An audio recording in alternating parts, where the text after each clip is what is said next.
you ever wake up tired, even after a full night of sleep? Do you find yourself snapping at people over small things and then thinking, that's just how I am?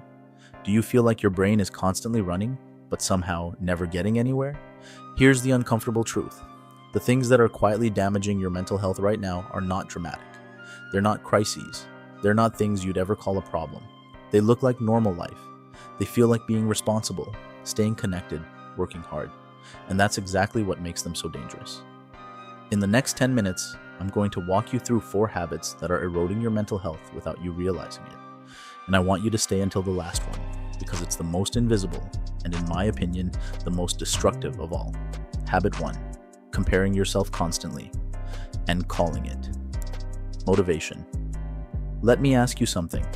How many times today have you already looked at what someone else is doing, building, achieving, or even just wearing, and felt something shift in your chest?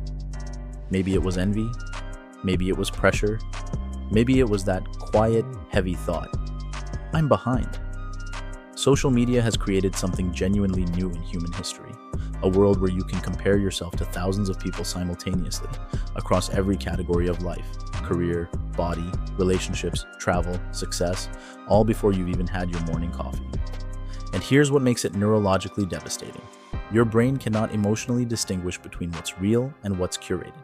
When you scroll through someone else's highlights, their best moments, their most flattering angles, their biggest wins, your brain processes that as their actual life, not the edited version, their life. And you compare it to what? To your behind the scenes, your 7 a.m. face, your cluttered apartment, the project that's stalling, the relationship that's complicated, the dream that's taking longer than you planned. That comparison isn't fair. It was never fair, but your brain doesn't know that. Over time, this erodes something fundamental, your baseline sense of self-worth. Not in a dramatic collapse, but slowly. You start second-guessing decisions you used to make confidently. You start feeling like progress you'd normally celebrate isn't actually good enough. You develop a persistent background hum of inadequacy that you can't quite name. And the cruelest part? You convince yourself it's motivating you. It's not. Research consistently shows that social comparison, especially upward comparison on social media, correlates with increased anxiety, depression, and decreased life satisfaction. The pressure it creates doesn't push you forward. It keeps you stuck, measuring yourself against a standard that was designed to be unattainable. Motivation that comes from inspiration feels like energy. Motivation that comes from comparison feels like shame. Those are not the same thing. Habit 2. Living in a state of constant stimulation. When was the last time you sat in silence? Not meditating, not napping, not doing breathing exercises, just sitting. No phone, no podcast, no background noise, no content, just you in a room doing nothing. If you're struggling to remember, that tells you everything. Your brain was not built for the information environment we've created. It was built for a world where stimulation had natural pauses, where you'd walk between places, wait for things, exist in moments of quiet between activities. What does your brain get now? Notifications, breaking news, emails, short-form videos engineered to be as neurologically compelling as possible. Infinite scroll, group chats, alerts, content that begins before the last piece of content has even finished. There is no pause. There is no silence. There is no gap. And when your brain gets no gap, something starts to happen. It doesn't just get tired, it starts to malfunction in small, measurable ways. Your focus shortens. Your tolerance for boredom drops to nearly zero. Your ability to sit with a difficult thought, or any thought, without immediately reaching for distraction starts to disappear. This is what researchers call cognitive overload, and its symptoms look like a lot of things people just accept as personality traits: scattered thinking, inability to concentrate, a constant low-grade restlessness, difficulty being present in conversations, the feeling that your mind is always half somewhere else. Here's what's particularly alarming. The more stimulation you consume, the more you need. The threshold keeps moving. What felt like a lot of content 2 years ago now feels like nothing. You need more, faster, louder, just to feel the same level of engaged. That's not a metaphor. That's how overstimulation affects the brain's reward system. And it means that every time you unconsciously reach for your phone when you have 3 seconds of quiet, You're reinforcing a pattern that makes genuine rest harder and harder to access. You're not bored, you're addicted to stimulation, and your brain is exhausted. Habit 3. Wearing stress like a badge of honor.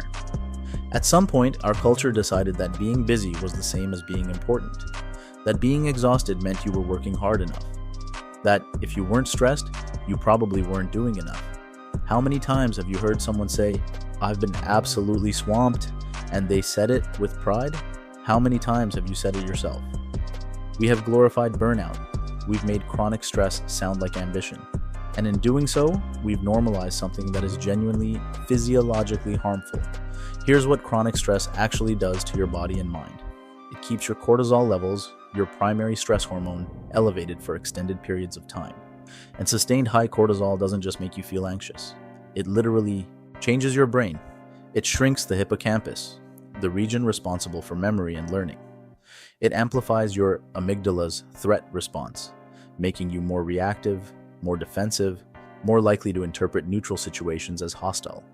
It impairs your prefrontal cortex, the part of your brain responsible for rational decision-making, impulse control, and perspective.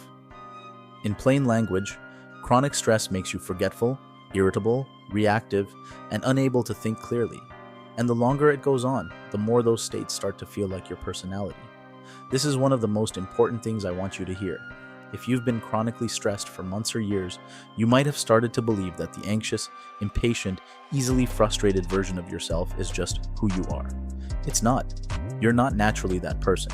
You are a person who has been carrying too much for too long without enough recovery. Those are not the same thing, but the longer it continues, the harder it is to see the difference. The solution is not to do less. It's to understand that recovery is not laziness. It's a biological necessity. Sleep is not a reward for finishing your work. It's the foundation that makes the work possible.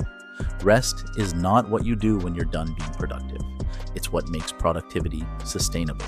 You cannot run a high-performance engine without maintenance, and you are not a machine. Habit 4. Having no boundaries and telling yourself it's just who you are. This is the one I promised you. This is the quiet one. This is the one that doesn't look like a problem at all from the outside. You always respond to messages quickly. You take on more than you should because you don't want to let anyone down. You say yes when you mean no because saying no feels selfish. You're available emotionally, professionally, socially, almost all the time.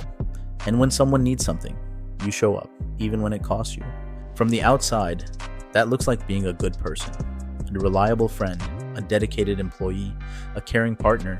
From the inside, it's slowly dismantling you. Here's what happens. Psychologically, every time you override your own limits for someone else's comfort, you send a signal, not to them, but to yourself. You teach your own nervous system that your needs are negotiable, that your exhaustion is a reasonable sacrifice, that your discomfort matters less than their convenience. Do that enough times, and it stops feeling like a choice.